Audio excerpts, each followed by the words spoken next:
ఎవ్వరికి ఏ సమస్య లేకుండా ఉండాలని, పూర్తిగా ఒక్క పైసా ఇవ్వకుండా పనులు చేయాలని సంక్షేమ కార్యక్రమాలు మీ దగ్గర తీసుకొచ్చాను.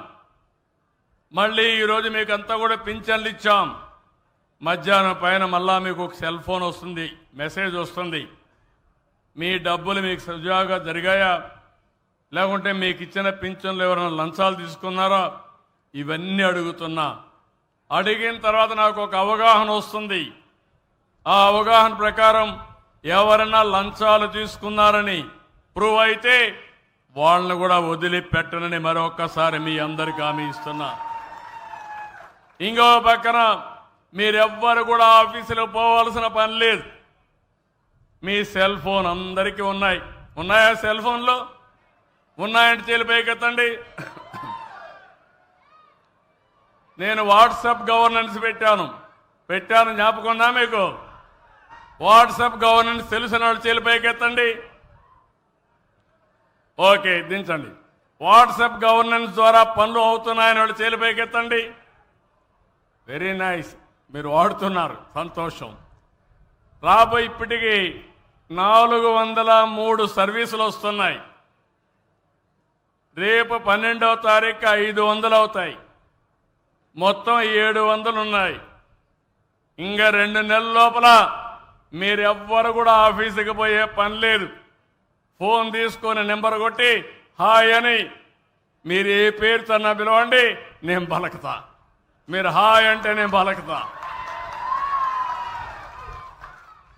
బాబు అంటే పలకతా, కావాలంటే సిబిఎన్ అంటే పలకతా.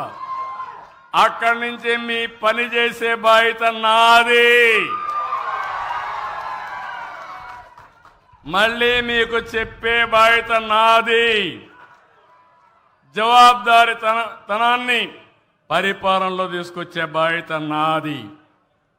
ఇవి టెక్నాలజీ వచ్చిన తర్వాత ఎవరు కూడా తోక తిప్పడం లేదు. ఎందుకంటే అన్నీ అర్థమైపోతాయి. రేపు రాబోయే రోజుల్లో ఈరోజు మీరు ఈ సమస్య చెప్పారంటే, మీ సమస్య న్యాయపరమైందంటే అది జరిగి తీరుతుంది.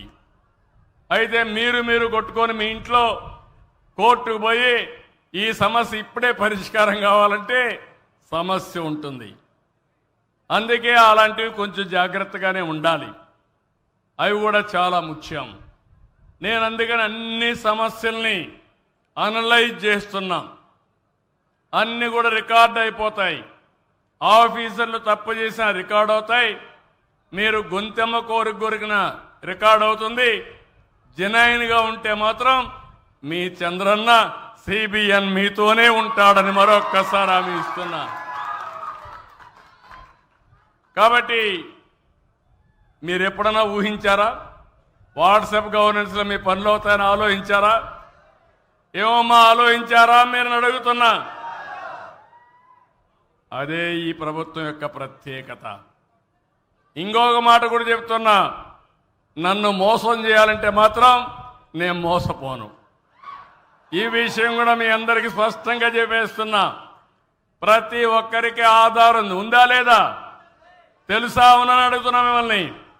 మాకు ఆధార్ తెలిసిన చేలిపైకెత్తండి. అందరికీ తెలుసు.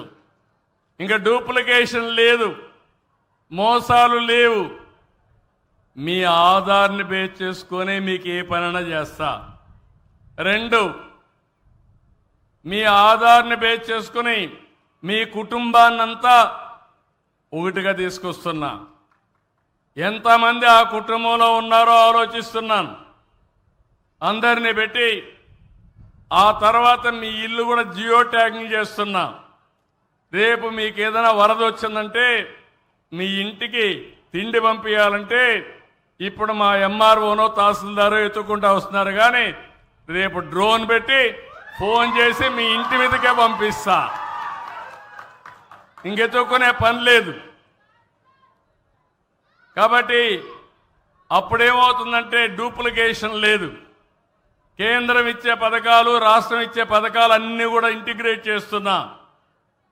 మీకుండే భూమి, వ్యవసాయం, వ్యాపారం, లేకుంటే ఒక చిన్న ఉద్యోగం అన్నీ కూడా ఇంటిగ్రేట్ చేస్తున్నా. ప్రతి ఒక్క వ్యక్తికి భద్రత ఇవ్వడం నా బాధ్యత. ఈ విషయం మీరు గుర్తుపెట్టుకోండి. ఒకప్పుడు ముసలి వాళ్ళంటే ఇంట్లో వాళ్ళకి భారంగా ఆలోచించేవాళ్ళు. కానీ నేను ఒకటే ఆలోచించా, నేను ప్రతి ఒక్క పెద్దవాళ్ళకి పెద్ద కొడుకుగా ఉండాలని నేను ఆలోచించి ముందుకు వచ్చాను. ఈరోజు మీ పెద్ద కొడుకు ఉన్నప్పుడు మీరేమీ అధైర్యపడవలసిన అవసరం లేదు. నేను ఇచ్చే పింఛన్ వల్ల మీ కోడళ్ళు మీకు మర్యాద ఇస్తున్నారు, అవునా కాదా? పిల్లలు మనవరాళ్ళు మనవాళ్ళు మర్యాద ఇస్తున్నారు, అవునా కాదా? అదే మరి ఇక్కడ ఉండే వాళ్ళకైతే ఒక భద్రత ఉంది, అవునా కాదా? ఇప్పుడు వీళ్ళిద్దరిని చూశాను. వాళ్ళిద్దరిని చూస్తే సంవత్సరం అంతా 100 రోజులు కష్టపడి కూలి పని చేస్తే వాళ్ళకు వచ్చేది 30,000. నేను నెలవారీగా ఇచ్చేది 4,000. అంటే 12 నెలలంటే 48,000 రూపాయలు నేను ఇస్తున్నానని చెప్పి నేను మీ అందరికీ తెలియజేస్తున్నా.